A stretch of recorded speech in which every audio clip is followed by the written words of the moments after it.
So welcome, everybody. And Tom, you're back, I see, so that's good. To this, it's kind of a new approach for the Multifamily Innovation Center. We're going to be talking about a new technology, but a specific technology with the manufacturer and what the advantages of it are, and et cetera, et cetera. This particular one was recommended to us by Rudy Sturck and Peter Ludwig at the Connecticut Green Bank, something they had seen, thought the peer-to-peer network of the Multifamily Innovation Network would be interested in it. And so I'd like to, at the end, maybe discuss with you continuing this process of sort of doing technology showcases for the group, recognizing that it's a manufacturer talking about what they're doing, but that it probably is something of interest to the furthering of multifamily innovation going forward. So I'd like to welcome you all. Just some housekeeping. So Tom's going to do his presentation.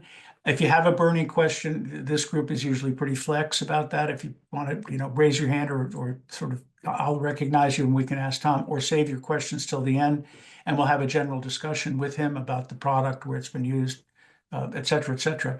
And I'm sure questions will arise for all of you about multifamily applications and things like that. So jot them down, and we'll have a lively discussion, I think, at the end. I've seen the presentation. It's great. It should be a very informative session that we're going to go through. So with that, if you're going to want to ask a question, raise your hand in the participants list. I'll see it and recognize you. Otherwise, just mute yourselves, and we'll catch up with Tom at the end of his presentation. So Tom Sotilli is the general manager of SunAmp, which is presenting an innovative new phase change material thermal storage system for hot water. Very interesting. He'll describe the principles of the technology and case study examples of where it's been used. And as we all know, energy storage is like a massive hot button as we decarbonize and electrify. And so I think it's a very timely thing for us to all be getting better acquainted with. So with that, I'll turn it over to you, Tom. You can talk a little bit about who you are and what you're doing, and then enter into your presentation. Thank you so much. Thanks everyone today for inviting me here. Dean, thank you for that wonderful introduction. I think you really did a great job explaining who I am and what SunAmp does. So I'm going to just jump right into our presentation. I'm going to share my screen. And we will talk about thermal storage and the company that I work for. It's called SunAmp, and we are a world leader in thermal storage technology using phase change materials. So with that being said, why do we need storage technologies? As we decarbonize the grid, we will be adding more renewables to the grid. When we add new renewables to the grid, we create an imbalance between consumption and generation. Right now, we're producing when when we're consuming. Renewables don't work that way. They will produce when the sun's out or when the wind's blowing. So what do we do with that energy? Well, storage is the way we bridge the gap. And we will need all kinds of storage: electrical storage, thermal storage, and even gravitational storage. SunAmp was formed in 2005 in response to climate change, and our CEO, who lives in Scotland, realized that storage was going to be necessary. He knew that a lot of people were working in electrical storage, and 40% of the energy we consume for thermal loads. So he decided to focus on thermal energy. So Scotland is where our headquarters are. That's where our factory is. That's where we started marketing our products, and now we are bringing them to the US and Canada. So thermal storage has a lot of advantages over electrical storage. If you're going to consume the energy in a thermal form, if you store it thermally, you can recover it immediately, as opposed to storing it electrically and then converting it back to thermal storage or thermal outputs. The big advantage is about 1/3 the cost of electrical storage. So it's much cheaper. Its life cycle is about 3 times as long as electrical storage batteries. So our thermal batteries will last 3 times, maybe even more, longer than the electrical storage. They're made from sustainable supply chains. Most of them are either salts or organic oils. They're non-toxic and non-flammable. So a lot of reasons to store the energy thermally if you're going to consume it thermally.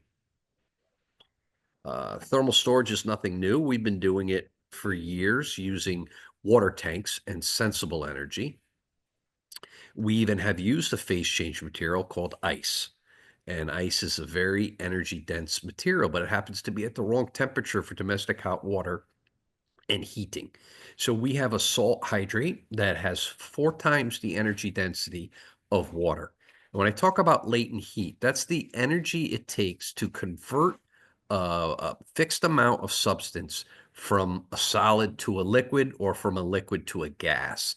When we're converting it, the temperature actually doesn't change, but the energy that goes in it to change it from one form to the other, the phase change, is very large. So that's how we can get very energy dense materials, which allows us to do thermal storage in a much more compact footprint.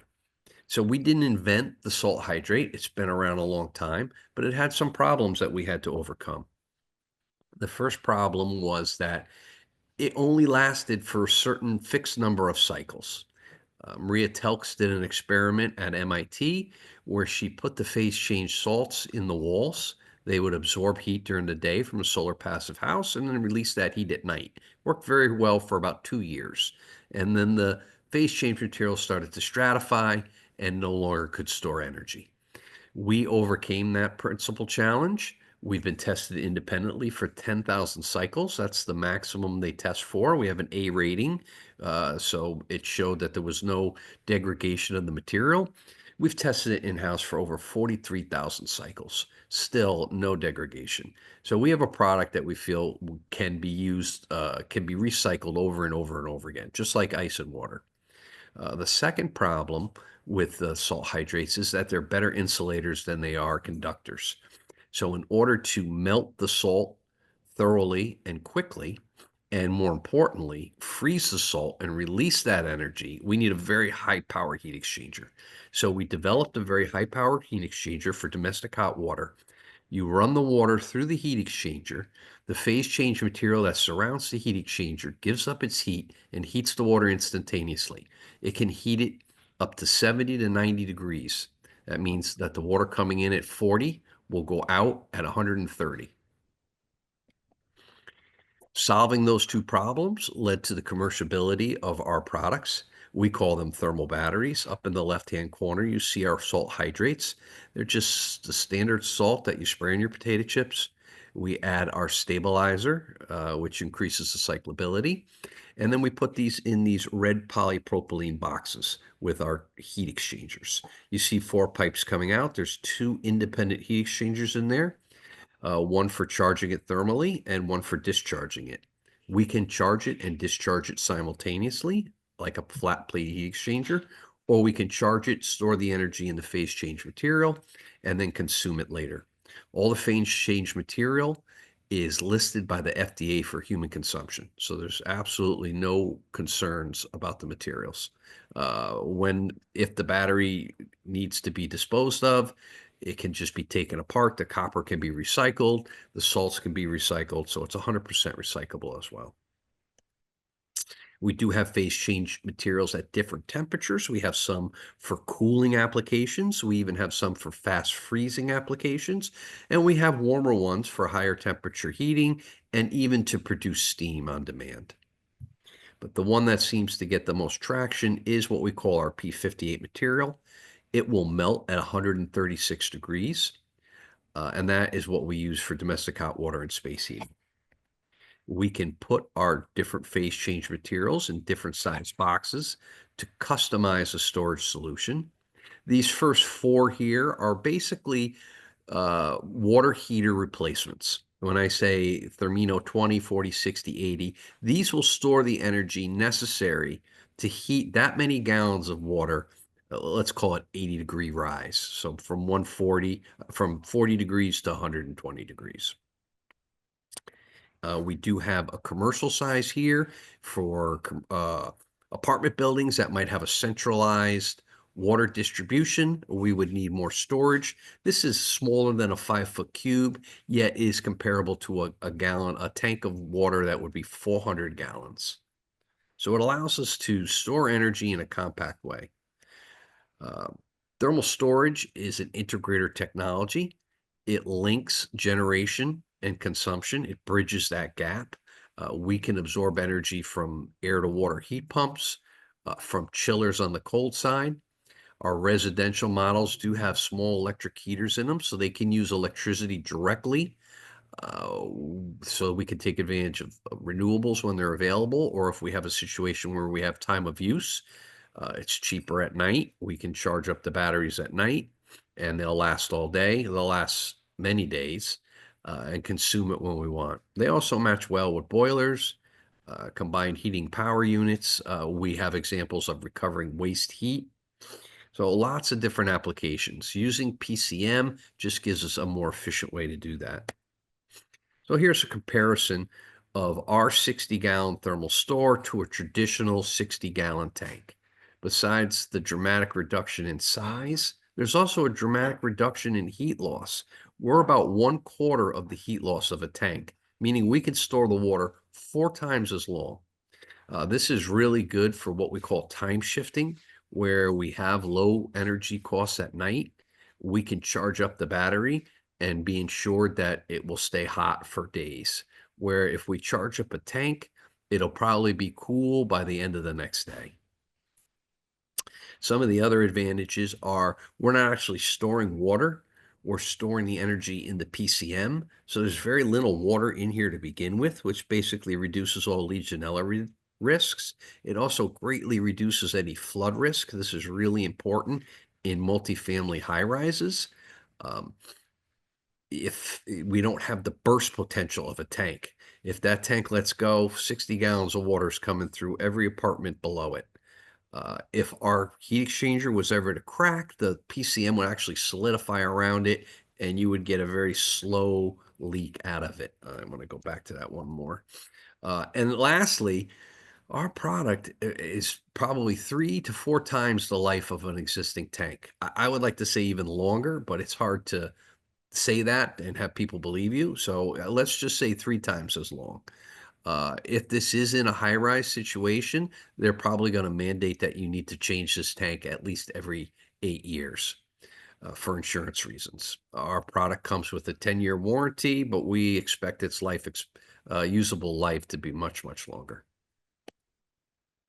So I want to run through some examples so you can see how we have applied our thermal batteries to unique situations. This is a tower block. Again, we are from the UK. We have over 35,000 installations in the UK and in Europe. We are just starting to install here in the US. This is a very typical example of what we're doing in the UK. They're taking these multifamily high rises, which usually have condensing modulating boilers in each apartment. They're taking the gas-fired appliances out. They've put a ground loop in the grass here and run the ground loop up through the building, where they use small water-to-water heat pumps to pull the energy out of the ground loop and elevate it and then store it in our batteries. This solved many problems. The first is that there's no more carbon monoxide and no more gas in the building. So we've taken that risk out. So that immediately lowered the insurance premiums. It also reduced the maintenance. There's really no maintenance on our battery. The gas-fired appliances were required to be maintained and serviced once a year. And the actual operational costs actually went down.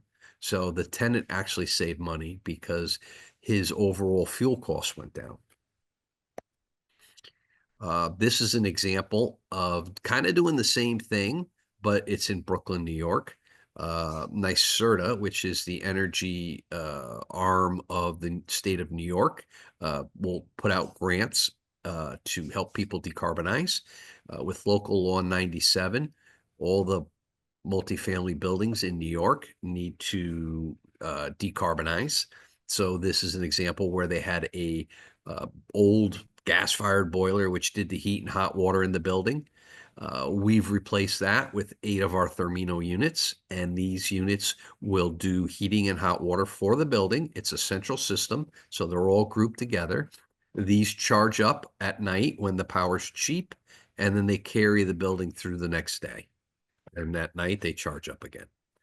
So that was a nice way for the landlord to decarbonize the building and reduce his energy costs. And this won the NYSERDA Empire Building Challenge. So we are part of that project, and they are help funding it. This is an example in the UK where we're working with CHPs. CHPs are combined heat and power plants. They make electricity burning gas. The campus put these in to reduce their overall carbon footprint and their costs. But sometimes the generation doesn't meet the consumption. So when they have excess generation, they store electric in electric batteries, and they store the thermal in thermal batteries. When everybody wakes up in the morning and takes a shower, the two CHPs cannot produce enough heat for that. So we utilize the heat that we've stored up. And these are our two commercial batteries over here on the left. We release that, and that satisfies the showers.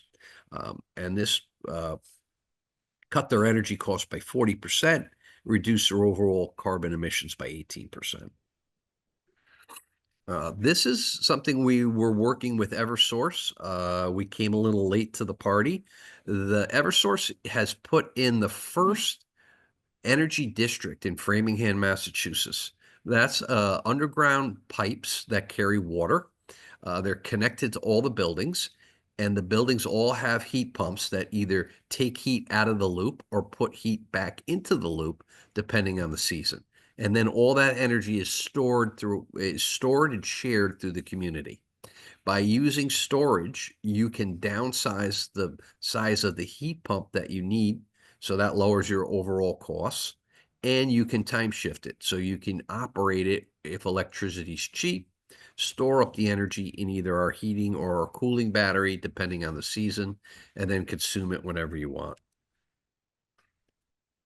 These are just some case studies in the UK where the gas-fired appliance was taken out, heat pump, and storage was put in, and we see that we have CO2 savings and energy savings. I'm happy to share these slides after if you want to dig into them deeper. This is another project we did through NYSERDA. We can show that thermal storage can actually improve the efficiency of gas-fired appliances. So we don't have to totally decarbonize. We can put it to an existing situation and just reduce the amount of gas they're consuming.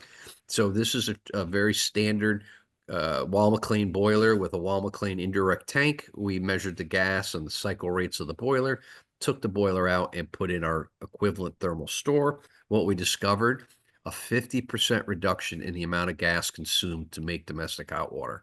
We attribute that to three main factors. The boiler was running up to 160 degrees to maintain the tank. We can maintain our battery at 150. So immediately we were able to reduce the temperature. But I think the real key here is the cycle times. Up in the blue, this is the cycle times for the tank. Basically, anytime cold water entered the tank, if you're using a little bit of hot water, cold water goes into the tank, it destratifies the tank, causes the boiler to fire, but it only fires for a very short period of time. It's very inefficient for the boiler. The way our phase change material works is quite different. We can keep pulling heat out at a constant temperature because we're using the latent energy. So you see the big gaps here between the cycle rates. When it does get to fire, it runs for a longer period of time. The boiler has time to modulate down and condense, so it improves the efficiency. So those three items led to a dramatic reduction in the amount of gas consumed. This is another project, again, through NYSERDA. These are all on our website. Multifamily apartment building in Troy, New York, where they have a ground loop again to do the heating and the cooling for the building. But the way the ground loop is set up, it can't match the peak demands of the domestic hot water. So they need 3 of these gas-fired water heaters. Well, what we did is just put in a standard heat pump, water to water, charge up our batteries when the electricity is cheap, and then again, use these to preheat the gas. And by doing that, we can reduce the gas consumption by over 40%. So in conclusion, thermal storage allows us to time shift when we generate the energy and store it so we can consume it later. It can allow us to downsize the equipment that we need for heating and cooling. uh, and it is very important in our path to decarbonize. Using phase change materials just gives us a much smaller footprint and a way to implement that thermal storage into tight places and increase the efficiency of the storage. So I'm going to stop sharing there. I know that probably was a lot. I can go back to revisit any slides. Be happy to answer any questions. All right, thanks, Tom. Yeah, to the group, I'd seen this before, and I think it's very impressive and interesting, forward-looking, but I'd love to get feedback from you guys. I have some questions, but if anybody's got something now, yeah, Mike, you'll go ahead and unmute. Yeah, great. Thank you. And really love the product and love what it has the flexibility to do. So one of the questions I have is really about some of the data requirements that you need in terms of sizing the product for the need, right? You mentioned a number of scenarios, and certainly there was before data, right, that you had, and then also some after data. Now, some of that might be because people are testing it and they want to see kind of what the performance is, but for the many kinds of contractors who may not be familiar with it, have a common network or access to it, how would groups know what information they need to pull? And then also what, if any, specialized training the contractor would need to install? Right. So we would like to provide training to the contractor, but it's very easy to install. We've got tech tight elbows, just push fittings on top of it. If you're going to power it up, it's just a 220-volt circuit, 20 amp. If you're going to use it for domestic hot water, you would size it. We have everything based on equivalent gallons. So you would just, whatever you would do in regular water, gallon wise, you can select a product that is equivalent to that. If we're going to use it for heating, we need to know the heating load or the cooling load, because we can use the product for cooling as well. We would need to know the load and the flow rates, and I'd be happy to talk to anybody and help them design a project. Was that good, Mike, or do you have a follow-on? Yeah, that's great. I'd like others to have a chance to ask a few, and then I'm gonna come back with a few more. Okay, so the mic is open for anybody who has a question or a clarification that's I needed saw something in the on cases. chat asking if we could store it between 165 and 174. We do have again, because we're in the UK, all our temperatures are in Celsius, but they're easily converted. So we do have a P74, which can discharge at 160, and then we have a P89, which can discharge at 180. So probably use the P89 and use a mixing valve to blend it down to whatever temperature you want. Great. Okay, other questions? I don't see anything else in the chat. Anybody? We can come back to you, Mike, in a second. I was wondering if you could unpack just quickly, Tom, the heat exchanger exactly. You showed a picture of it, but I was trying to figure out exactly how it worked. Could you go back to that slide maybe and show that? Yeah, yeah.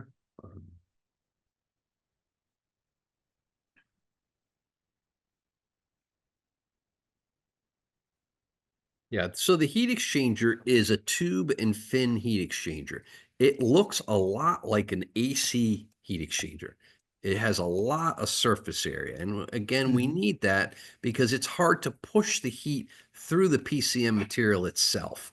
So this is a side view of the heat exchanger. If we turned it and you looked at the long side of it, you would see all the aluminum fins.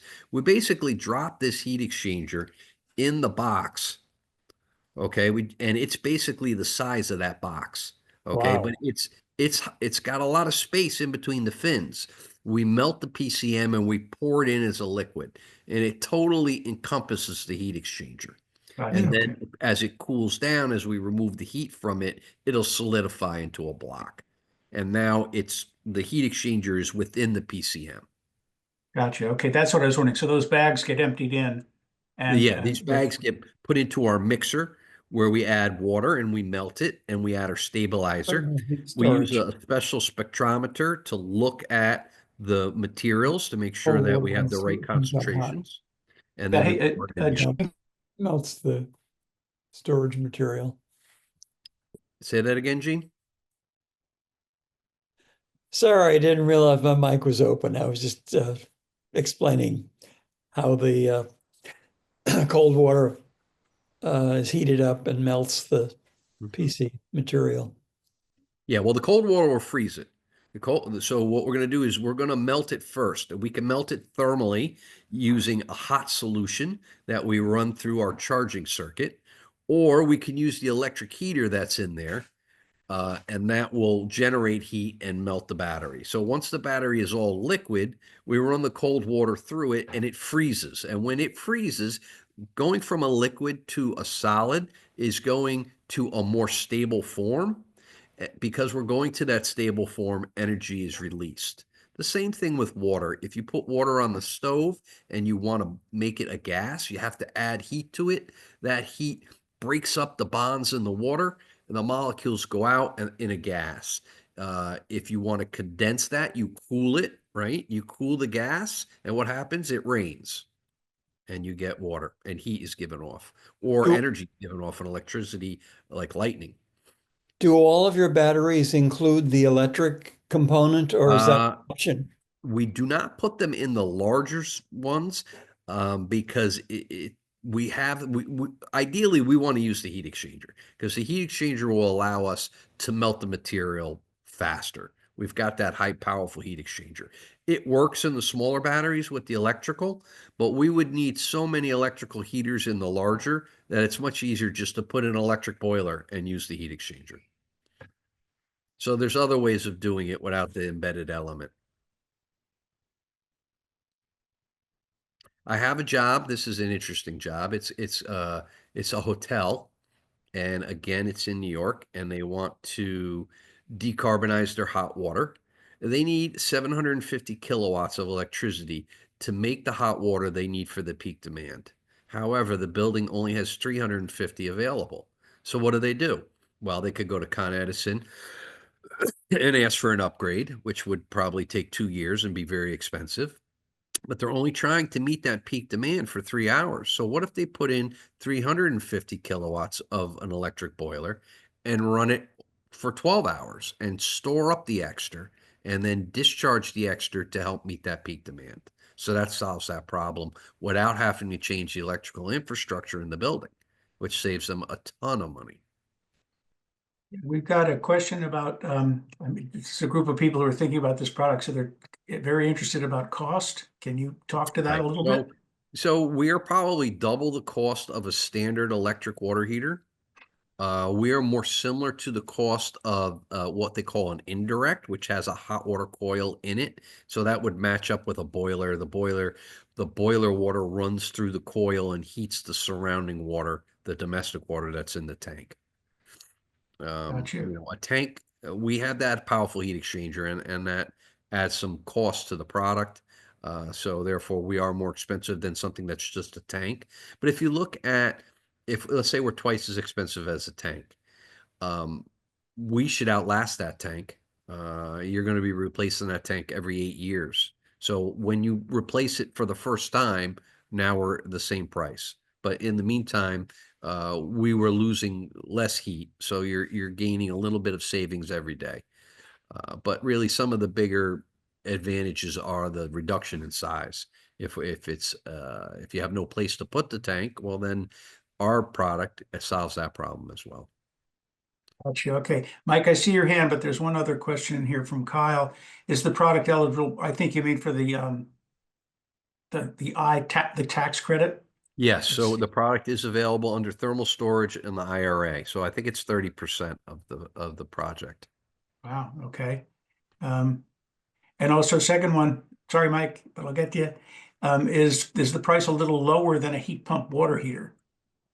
It's probably going to be a little bit more than a heat pump water heater. Okay, cool. Okay, Mike, you're on again. Yeah, great. Thank you. Uh, and thank you, Tom. That's some interesting integration options. So I'm curious about a couple of applications, and whether you've either done them or see any reason that the product would need something else to make it work. So you had shown the example of an oil boiler or a gas boiler, and then another tank, whether it be indirect or a separate tank Mhm. being used, and then you can cut that oil or gas consumption by using your product. And so that's changing really what was an all gas system to now still gas system, but with this buffer, right? To be able to Yeah, use this other service load. what we're doing is we're increasing the efficiency of the gas-fired appliance. Right. And so, and also being able to spread out the time when that energy would be needed to meet those demands. And so I'm curious, has this been used as a maybe an off ramp, you could say, of shifting a lot of usage to this buffer tank, and then now someone saying I can get an air source heat pump to then eventually replace that gas boiler or that oil So, boiler. so we do not put refrigerant in our batteries. So you can get an Okay. air source heat pump, but it has to be an air to water heat pump. Right? Now, that's something that's not familiar here in the US as of like 2 to 3 years ago. But as we move to the more flammable refrigerants, which is starting January 1st, we're moving from class 1 to class 2. Right. There's going to be more desire to have a self-contained unit that sits outside with all the refrigerant in it and just two water lines that comes into your house. And then those water lines can either provide hot water or chilled water. They can do everything that the air-to-air systems can do, but it solves some other problems. One, it lowers the skill set, so we can get quicker adaptation for heat pumps. And two, it reduces the amount of overall refrigerant in the system. Right. Okay, great. That's also where I was going. Then there's another type of system that could be considered, which is um, like a system that currently is, I've seen in a few cases in New York where people have used heat pump water heaters either alone or in series to then meet both low radiant heat loads, Yeah, right, as yeah. opposed to boilers. And We has we this ever been used in that capacity to handle certain peaking kind of events Yes, during definitely. seasons? Okay. We use that a lot in the UK for that. Radiant systems. A lot of the heating in the UK is low temperature with like panel radiators. I showed the example of the house in Brooklyn where we've taken out the gas boiler, multifamily in Brooklyn. That's like 8 units, I think. And again, we're charging with cheap electric at night and then using that heat all day long. They don't have radiant, but they have radiators. But radiant works even better because the Mhm. way radiant system normally works is you're maintaining a thermal load. Um, the floor itself is thermal storage. It heats up and it emits heat. So what you wind up doing is adding little bits of heat to that floor all day, or actually taking little bits of heat out as the temperature outside rises. So whatever your generation equipment is, it will cycle unless you've got a large thermal buffer.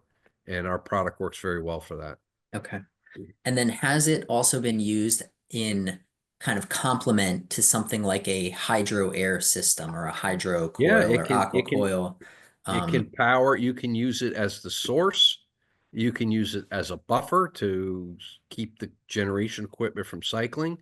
Um, Many ways. The nice thing about it is the one in Brooklyn is that it already comes with the two coils. So you're using the electrical element for your generation. Now you've got hydronic separation within the product already. So one coil can be for heating and the other coil can be for domestic water. So you've got everything in one box. Okay, Great, thank you. yeah, Kathy Dorgan has a couple of questions. I think you started to address it just then, Tom.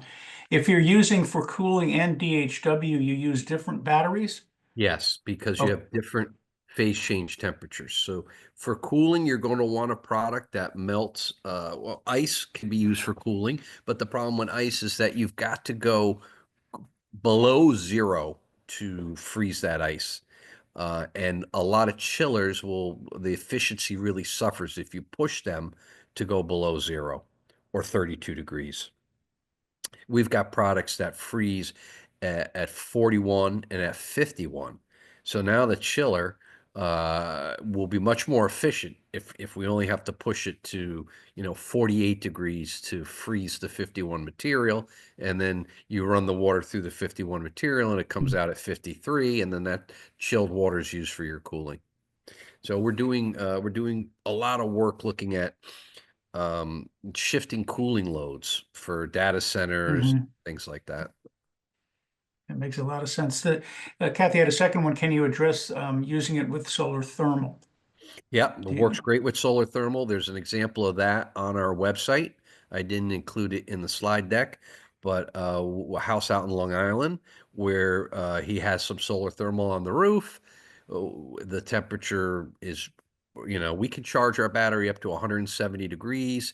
Usually the temperature of his solar thermal was around maxing out at 170, so that worked great. So we used that, stored it up in the battery, and that decreased the amount of oil he used significantly. Terrific. Okay, Gene has another one. Will you be marketing it as a replacement for the buffer tank in air to water heat pumps? Yes, yes, we are Yeah, working with some heat pump manufacturers right now, and you may see our product branded as, as the heat pumps product. sure. Okay, I had one. What's the status with the building codes and code officials? Are you? So we are UL approved for the thermally charged. We should have UL approval for the electrically charged the first of the year. We are certified for potable water. So we have applied for the mass plumbing code. We've been accepted there. I'm not sure Connecticut has a specific product code like Massachusetts does, but we have been accepted by the Massachusetts board. Terrific. Okay. Let's see. Other questions coming in. Anybody? So this is a really good Yeah, fit if we're adding solar PV to a house. Right now, the net metering is still there, but it's starting to be less beneficial. Where when you're selling it back to the grid, you're getting less value for it than if you're actually consuming it. So if you have excess solar PV, it's much cheaper to store it in a thermal battery than it is to store it in an electrical battery. So I think that is a really good use case that we're going to see more and more of as people keep adding solar to their house. They're putting in electrical batteries. They should be putting in thermal batteries as well. It'll reduce the size of the electrical batteries, give them resilience, and give them more value out of the solar PV that they're putting on their roofs. And I gotcha. think that gets rolled up into the financing package. And that's kind of why we were talking with Connecticut Green Bank. Gotcha. Okay. Are you also talking Uh, with Capital for Change? No, that is a new uh, organization I didn't know about. Can you make an introduction for me? I might be able to do that. That would be wonderful. Love to talk to them. And they're based in Connecticut or all Yeah. New England? Yes, Connecticut. Okay. Yeah, we're starting to see some incentives locally for thermal storage. Long Island has just come up with an incentive, and again, it's based on NYSERDA. They're really trying to address the cooling load more than the heating load, because right now the real peaks are driven by cooling. But as we electrify our heating loads, we're gonna have a dual peak, one in the summer and one in the winter, and then heating storage will be uh, very important. But right now, the main benefit is cooling storage, which we do as well. Gotcha. Okay. Um, uh, this was great. Anybody have any final questions? I've asked a couple that I had. Check in the chat. Yeah, I was just typing one. This is Gene. Um, Hey, Gene. is it practical to, with an air to water heat pump, to store the energy during the day when you have PV available? And can you glide through the entire night? Most Say, definitely. You just need to look at the heat loss of the building, yeah, say if it's calculate calculate the amount of energy we need, and yeah. then just make sure we stored it. That is really the main use case in the UK. There, everything is time of use electric. They pay Mm. by the hour, so it changes constantly. And they have interfaces with the utility that tells them when the electric's cheap. Whenever that comes on, they turn the heat pump on to Yeah. amplify that savings even more and put it in some thermal storage and consume it when the electricity is expensive. We don't have that in Connecticut. I don't know if we'll Not ever yet. have it. And so it's not a very interesting case for us. That's true. That's true. We see it in Canada now. It's coming. Yeah, Yeah. Gene, you had a question earlier that I overlooked. Back to Tom. How is the thermal battery controlled? Does it provide any feedback on its current capacity? So it will provide information on its status of charge. Oh, You can link it by Modbus to a building automation system or any other third-party control device. But there's so many out there that we figured it's much better just to make us compatible with everybody than to put in our own and then have a problem.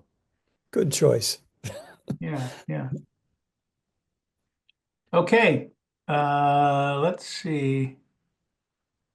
Okay, I'm gonna be okay. Again, Right now, Mike. we do have some distributors in the area. Just reach out to me. Let's talk about your use case. And if it's a good fit, then I'll put you in touch with the distributor and we go from there. Terrific. Okay. Thank you, everyone. I really Yeah. appreciate your time today. I know you're all busy, especially with the holiday seasons. I'm available for any follow-up information.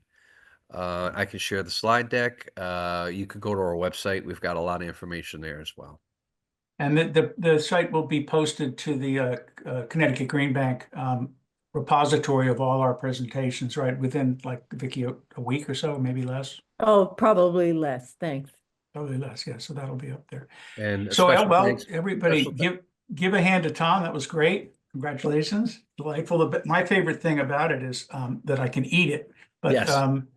but I did have a customer. We have little hand warmer packs that we use as demonstration where uh, it's liquid and you snap it and it goes to a solid. It gives off the heat. I had someone's dog eat it and the dog is fine. So it's fine. That's it. I'll probably want some more. Mike, did you have one last question? Did I see Mike Yule with No, that one was the last? applause. Okay, yeah. But thank you very much, Tom. I wanted to ask the group one question while you're all still here. We're thinking of doing a series like this of technologies presented by the manufacturers. We've been doing a lot of sort of historically a lot of generic presentations on technologies writ large. I personally have always wanted to do stuff that's really more about somebody's product, cutting edge product. Do you think this is a good idea for the network to just keep going in this direction with maybe not everything, but a series of technology presentations in stuff that's of interest, like this one that was found by Rudy and Peter Ludwig? Does that sound good? I mean, you just raise your Yes, hands or, yeah, yes. yeah, good. I have a proposal for the first one. Go for it. That's where we're a network, man. As I'm sure Tom knows, the Europeans are using air-to-water heat pumps in a lot of places, and they use propane as the refrigerant. And it's scary because it's flammable, isn't it? Uh, but we all have barbecue grills with 5 gallons of propane in it, more than you'd have in a heat pump. And these propane heat pump can make 170-degree hot water. And that's what we need in New England because we have all these houses with high temperature heat distribution systems. And that's why I asked about the P89 yeah. phase change So material. to your point, know it or not, a lot of your freezers and refrigerators right now have either isobutane or Yeah, I've got one. right, but in very small amounts. So Yeah, again, propane will probably be coming here in several years. It's going to take a long time, but that is you don't want that running through your house. So that is the air to water heat pump that sits yeah, outside, water coming in. In the meantime, there are heat pumps that can reach 170. The way they do it is through a cascade. So they've got one heat pump outside. It absorbs heat from the environment, transfers it to the refrigerant. It goes inside where another refrigerant bumps the temperature up. So there are some people out there that can do it. LG has a product, Daikin has a product. I could probably try to make some introductions if you wanted to have one of those people come and speak. I just wonder about the COP for a It cascaded heat suffers. pump. It suffers on a cascade. Yeah. It's not as good as the propane. But from what I understand and people I've talked to the industry, we're at least 5 years away from propane. Oh, I thought it was more like 2. No, I mean we're just transitioning this year to a class 2 refrigerant flammability. Yeah. And propane's a class 3. So I don't see that coming very quick. And there may be some places like in course. New York City where they will never allow it. Of course, we do allow flammable gas, natural Right, gas but it's here in the it's house, not don't we? pressurized. Within a refrigerant system, propane within a refrigerant system is pressurized up to 300 psi. So I see. that's the argument. But yes, Okay. we have gas lines running through everybody's house. Yeah. All right, well, we still have a couple of minutes left, and Mike has another question. Has anyone integrated the thermal battery with Home Assistant? Oh, I Maybe don't you know want what to that is. you want to unpack that, Mike, a little bit? Is that like a smart thermostat? It's more like a smart home automation control system. Yeah, It's so very fluid. It's like IFTT, but a lot more. It's not meant to be just small kind of yeah. zap-like controls. It's meant to be kind of like a big brain, but it's very protected. So it's like Google Home or an Alexa, but all of it's Yeah. local based, not cloud based. It's direct to the equipment. I would think if we could do a Modbus connection or an RS-32 connection that you could go in, look at the status of the battery. Can you turn the charging on and off? I'd have to talk to my control people about that. I don't think so. I think all you're going to get is the status. But you could potentially just run the power through that Home Assistant.